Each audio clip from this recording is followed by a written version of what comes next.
So hi everybody, I've just produced this brief video just to talk a little bit about something that cropped up in a conversation when I was helping somebody a few weeks ago, and I'm entitling it Trusting and Daring Not To. Now the person I'd been helping had got to the point of the conversation where it was clear that their heart was calling them to some significant opportunities and developments. And I was been explaining to them about how it was important to trust in the calling of the heart. And at one point in the conversation, they actually said, I'm just going to read the words here. Trust in that quiet, simple truth. I see, but dare I trust it? And the immediate response that emerged in me from the infinite silence was, dare not to trust and you will suffer. I'll just say that again. Dare not to trust and you will suffer. Now that message or insight from the silence is actually quite a profound thing to say, because really it stops the ego's meanderings in its tracks. Because so often we talk about trust in terms of, having courage to trust, taking the leap of faith and so on. Because it feels scary to do something.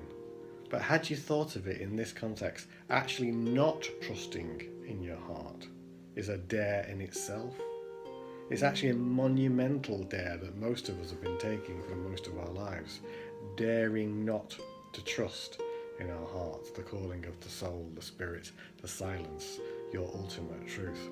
And what you get as a result of that daring not to trust in it is suffering.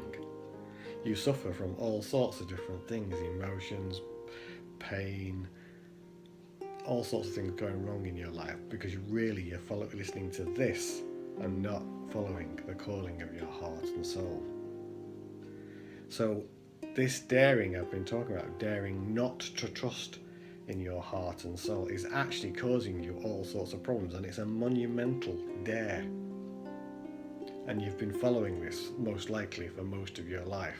You've been listening to the voice and the conditioning that's been going on in your head, the ego, the mind, which are all the same thing. And as a result of that, at periodic times in life, you come across struggles, and life, it becomes a struggle. But if you turn that around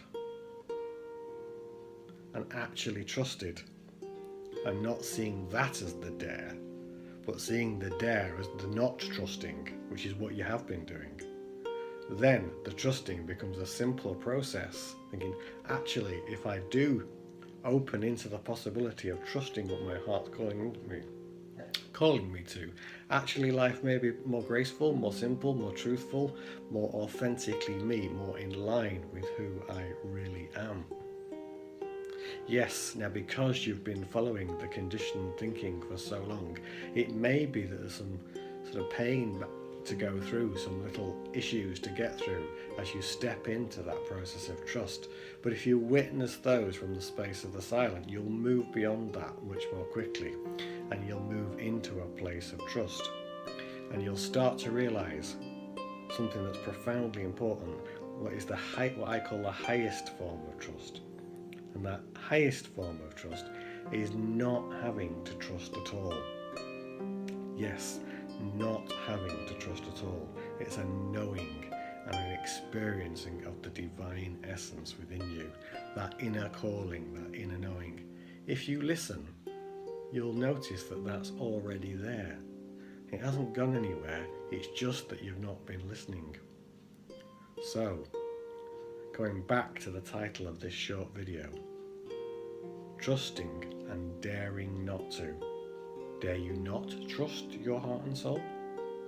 Or will you take the opportunity to trust and open into the divine grace that awaits you?